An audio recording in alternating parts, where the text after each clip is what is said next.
Hey everybody, welcome to DKS देश की शिक्षा। मैं हूं पवित्र बाग और आज हम करने वाले हैं shape of chromosome in anaphase. Actual में क्या हुआ ना, लास्ट टाइम जब हम माइटोसिस पढ़ रहे हैं उसका एनाफेज में हम ये छोटा सा पार्ट छोड़ दिए थे। तो ये पार्ट हमने उसके लिए एक छोटा सा वीडियो बना रहे हैं।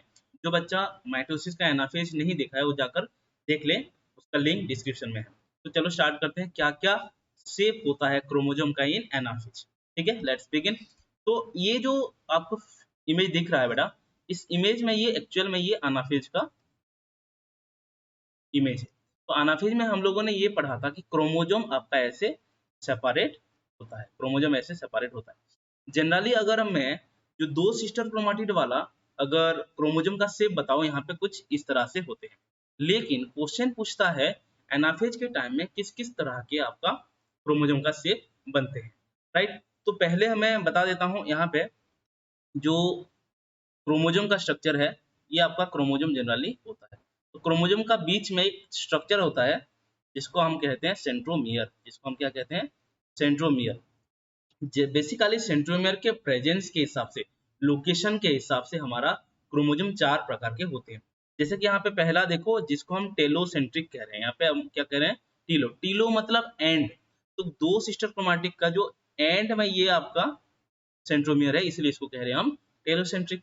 फिर आपका थोड़ा सा नीचे close to the end present जहाँ पे होता है उसको हम कहते हैं, यहाँ पे देख सकते हो सेंट्रोमियर जो है क्लोज टू द क्रोमोसोम का एंड में है, इसलिए इसको कहते हैं एक्रोसेंट्रिक। तो क्या कहते हैं? एक्रोसेंट्रिक।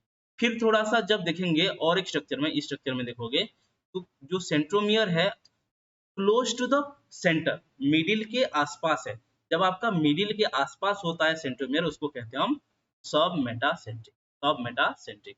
एंड उसके बाद जब आपका मिडिल में बिल्कुल सेंटर में क्रोमोसोम का जब सेंट्रोमियर रहता है तो हम कहते हैं मेटासेंट्रिक। ये आपका सेंट्रोमियर है।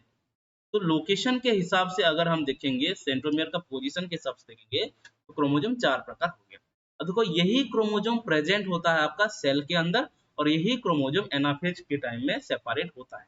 तो टेलोसेंट्रिक वाला अगर क्रोमोसोम इधर एक सेपरेट होता है, इधर एक सेपरेट होता है, तो इसका शेप कुछ इस तरह से आएंगे। इसका शेप कुछ इस तरह से आएंगे। फिर अगर एक्रोसेंट्रिक का अगर हम देखेंगे तो इसका शेप कुछ इस तरह का आएंगे और आपका इस तरह का शेप आएंगे। ठीक है। अगर वहीं पे मैं सब मेटासेंट्रिक का देखूं, क्रोमोसोम इस तरफ एक जाएगा, क्रोमोसोम इस तरफ एक आएगा। समझ में आए? तो इसमें अगर हम देखेंगे तो क्रोमोसोम कुछ इस तरह से दिखेगा। क्रोमोसोम इस तरह से सेपरेशन, समझ में आ रहा है? ठीक उसी तरह से अगर इस मेटासेंट्रिक में देखेंगे तो क्रोमोसोम कुछ इस तरह से होंगे, सेपरेट होंगे। ये एक तरफ सेपरेट हो गया, ये क्रोमोसोम एक तरफ सेपरेट। तो सेपरेशन के बाद क्या शेप रहता है एनाफेज में क्रोमोसोम का, ये क्वेश्चन आता है। तो हमारे पास यहाँ पे चार प्रकार का शेप मिला है। ये हो गया फर्स्ट, ये हो गया आपका सेकंड, ये हो गया आपका थर्ड। अब इनका नाम जानेंगे, इनका हम नाम जानेंगे। तो पहला जो ये आपका क्रोमोसोम का दिख रहा है, पहला ये आई शेप है, सिंपल सा आई शेप है, देख सकते हो। ठीक है। दूसरा वाला जो है this is J shape, this is J shape, यहाँ पे देख सकते हो, यहाँ पे ऐसे जे करके है, इसको हम जे कह सकते हैं। फिर उसके बाद ये जो दिख रहा है आपको, एक्चुअल में ये अगर उसको उल्टा देंगे तो एल शेप दिखेगा, तो इसको इन्वर्टेड एल भी कहते हैं और नॉर्मली एल शेप भी कह सकते हो। ठीक है, इसको नॉर्मली भी एल शेप्ड कह सकते हो। ये आपका जे शेप्ड हो गया। एंड फाइनली जो आपका जो लास्ट वाला जो है, ये आपका अगर देखोगे इस तरह से है, मतलब इसको ऐसे कर सकते हो या ऐसे कर सकते हो। तो ये इन्वर्टेड वी कह सकते हो या नॉर्मली वी शेप्ड कह सकते हो। So this is all about today's class, guys. Thank you so much.